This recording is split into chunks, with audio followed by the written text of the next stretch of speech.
Welcome back, guys. Today is day 3, the last day of ATA 2018. Thanks for being with us. Right off the gate, I'm going to tell you, if you have questions for today's interview, then just go in there, type them into Facebook. I'm watching. Yep, Todd. This is Todd from Bowtech. He's been with us the past 3 days. You're familiar with him.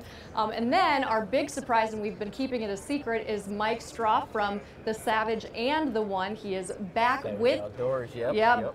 The Savage Outdoors. Savage Outdoors? Yeah, Savage Outdoors. Yeah. Back with Bowtech after a little while away as of January 1st. We're super excited to have him and excited to get this interview with him and introduce him to you guys, a one-on-one. So again, please get those questions. And not just Bowtech, he's back with us on Excalibur. That's right, new with Excalibur, and you just got the Assassin yesterday. I don't think he's even seen it yet. I think it was in the box. It arrived as I was walking out of the office. So I got the full rundown with Jeff yesterday here at the show, and I'm pretty impressed. So when I get back, the guys were wanting to open it. They texted me last night, like, "Can we go ahead and start shooting?" I'm like, no. Randy, right? Oh yeah.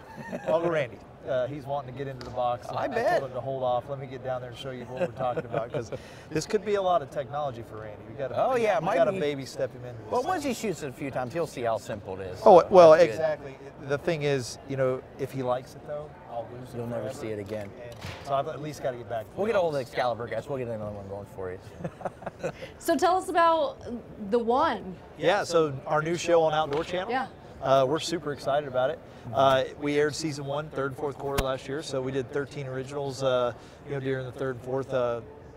Numbers are good. Seems like people like it, so we're Feedback. excited. It's been super positive. Yeah. Everybody in the industry, in this building, and then the viewers, it's a different show. It's not a standard, hey, we're hunting in Iowa this week, whitetail show. It's not that. It tells the story of my crew, so my guys, Uncle Randy, Jamie, my dad, my dad's eclectic group, we call it, that we all bring together with our outfitting businesses and all the things we do to get to that one opportunity or that one location, or it tells a different story.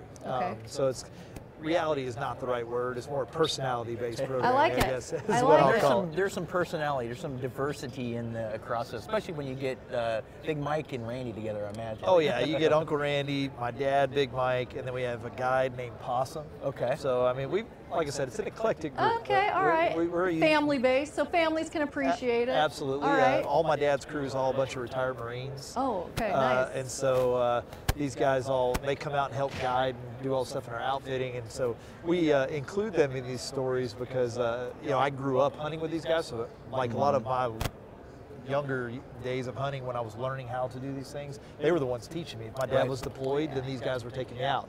And then when they were deployed, Dad was taking their kids out. It's a big family. They're not blood family, but they're family. Sure. You touched on the outfitting business, and I just want to touch on that real quick. Sure. You have 3 guiding businesses, correct? That's right. So we have Texas, which is SOE Hunts, and then we have Western Ranch Outfitters in South Dakota. And then we also have the largest privately owned piece of property in Illinois that we lease. Most of what you would call like outfitting that we do there would be entertaining our sponsors and filming and things there. It's not as commercialized scenario there, but it is a special place. And anybody that watches our show would know if I talked about the Grigsby Farm, it's one of the best whitetail properties in the country for sure. Awesome. But our Texas operation's kind of home, and then Possum, he runs South Dakota for us. Okay. And he does have a real name. His name's Jim Bluetat, but we call him. Good to know. Yep. So we do a lot of outfitting. That's where that's my backbone really is. That's where I got started. My original show, that's how I got into TV, was outfitting. I had some guys from the Outdoor Channel back in 2002 come hunt with me, and I booked a bunch of hunts, and I didn't have to go to all these trade shows anymore. And I said, well, if I can have my own show and book my hunts, I get to go play a little bit. Right. I'm booked, and that's how I started in TV and had some lucky breaks, and we went from there. But rough gig.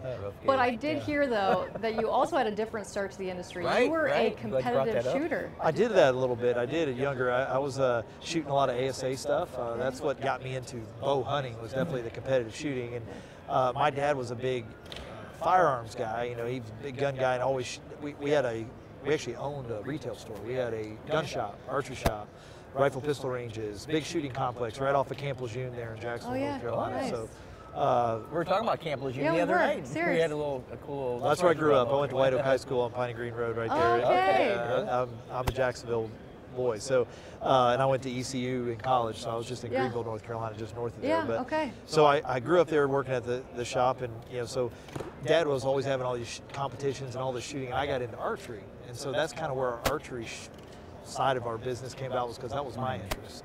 And so he let me run that. So I grew up running an archery shop. So I have shot some. There's a lot of guys in this building that shoot better than me, but I enjoy it. Yes. That's awesome. Yep. Okay. It gets the bug. I started out in target archery as well, and I did not hunt at the time. Got into target archery, and I've got to hunt. I got to go all year long with this. I mean, as you know, same thing. You get the bug at that point. Oh, exactly, and it keeps you dialed in. You know? So at the end of the day, my goal is to be able to make that shot when that big deer or elk standing there. And so if I shoot a lot of 3D during the year, then hey, maybe I'll be one step closer to making that happen. Well, tell us about Savage Outdoors. You talked about the one. So Savage Outdoors, that's our our show we've had for years. Right. It's on Sportsman Channel. We're part of the Realtree block on Tuesday nights. We've been in that spot since they started that Realtree block. And we do 26 original episodes. It airs all year. 52 weeks a year. Keeps you busy. So we are hopping when it comes to putting content together. So between 26 with Savage Outdoors and 13 for the one, we do a little bit of filming. Yeah. Well, talk about filming. We actually have a pretty good clip, some stuff you guys sent over. I think we should share. Got some great little sneak peeks and some Bowtech guns on there. So. Okay. Well, now we can finally show everybody what we've done this fall with the Bowtech and the Excalibur. Well, go ahead and as we start this, why don't you kind of lead us in as you watch this video and tell us a little bit about what you have going on there. Okay. Let's go ahead and roll that, Noel. All right, that is Jamie with his big Illinois buck.